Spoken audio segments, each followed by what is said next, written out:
आत्मीय देवप्रिय भाइयों,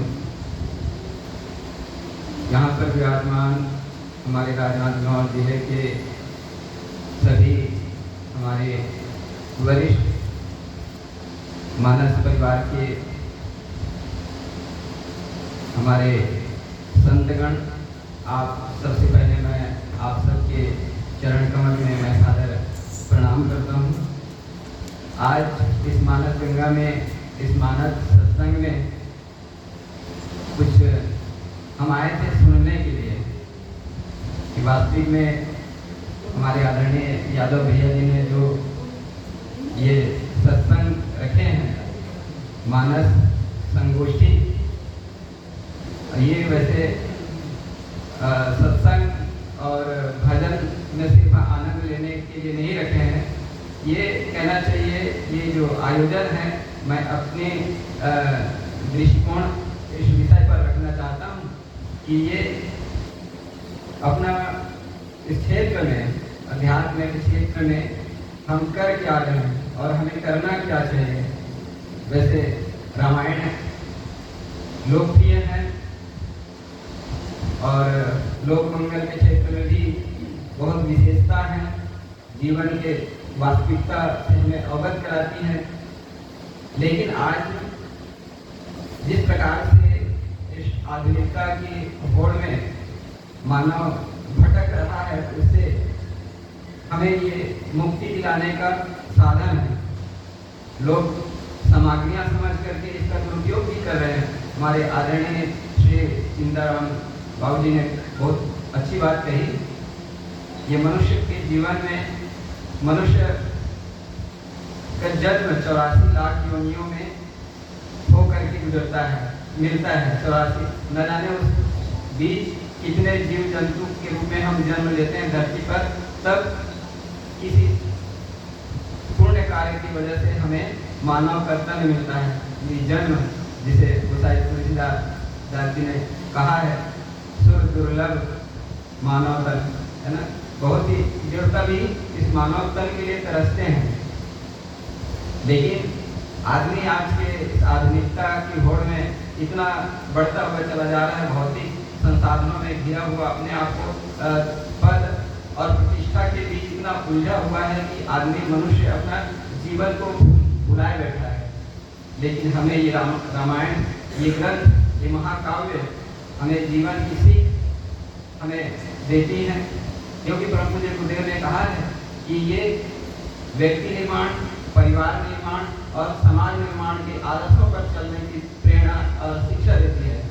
जिससे मैं समझ सकता हूँ कि यहाँ पर जितने श्रोता और दाता हमारे वरिष्ठ बैठे हुए हैं, वो सभी इस वास्तविकता से अपने आप को जोड़े हुए हैं। और निश्चित रूप से मैं जहाँ तक मैं अपनी दृष्टि से देख पा रहा हूँ कि यहाँ पर सिर्फ सुनने के लिए नहीं आए हैं, बल्कि उसे अपने आचरण में उतार करके अपने जीवन को वास्तविक जीवन जीने के लिए, जिसे युग ऋषि वेदमूर्ति तपोनिष्ठ पंडित राम शर्माचार्य जी ने मानव जीवन को एक देवता का दर्जा दिया है।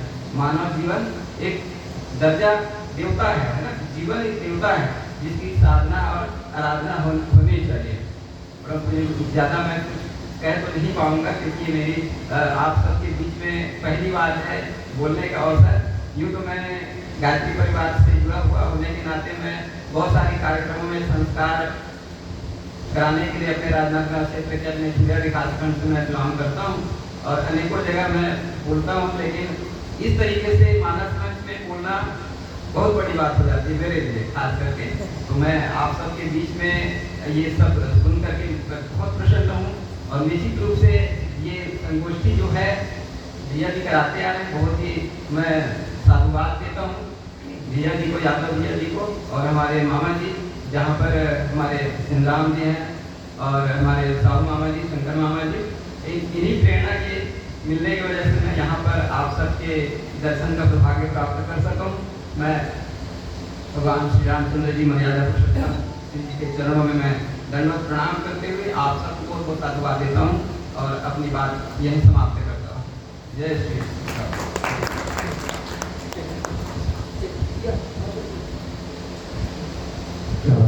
बहुत आभार पड़ोसी जी। और अच्छा लगा पहली बार हमारे बीच हमने आपको अपने बीच कहते हुए पाया है। और देखिए ईश्वर के प्रति जो अनुराग है वो जिस से भी हो। और आप तो ऐसे ही परिवार जुड़े हुए हैं और आपके अंदर की जो प्रज्ञा है वो उनको नमन करते हैं।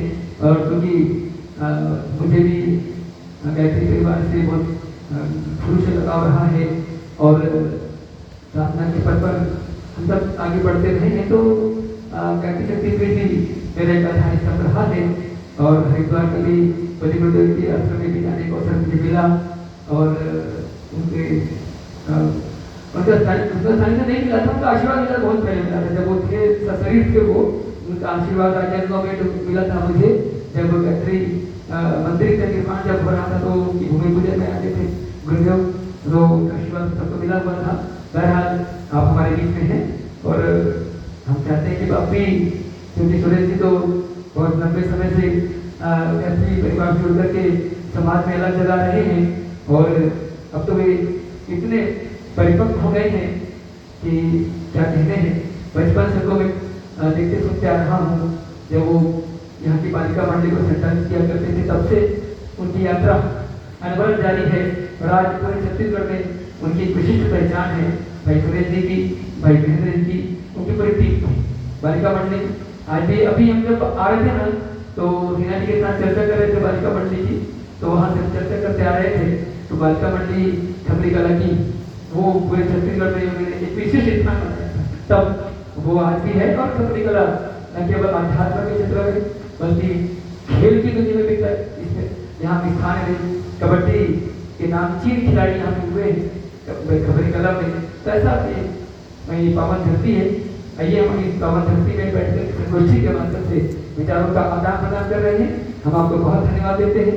और अब मैं श्रद्धे पंडित योगेश्वर जी उपाध्याय महाराज जी से आग्रह करूंगा कि वे वो नहीं, अभी हम आपको सुनेंगे, आपका आशीर्वाद प्राप्त करेंगे बहुत आदर के साथ। एक छोटा सा भजन भाई सुरेश जी सुनाएंगे, उसके बाद भी श्रद्धे योगेश्वर जी महाराज जो कि हमारे उपस्थित हैं और धमतरी जिले से हमारे बीच में आए हुए हैं।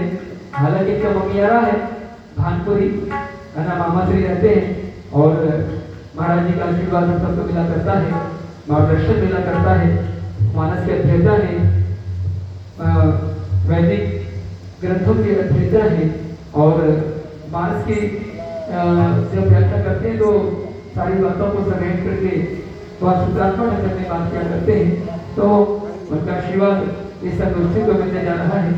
बहुत आदर के साथ हम उनसे आग्रह करेंगे कि वे आए और अपना आशीर्वाद हमें प्रदान करें और हमारा से कोई भी प्रसंग आधार होगा उनका अपनी बात कहने के लिए। और आइए सचिव महाराज जी को हम प्रणाम करते हैं।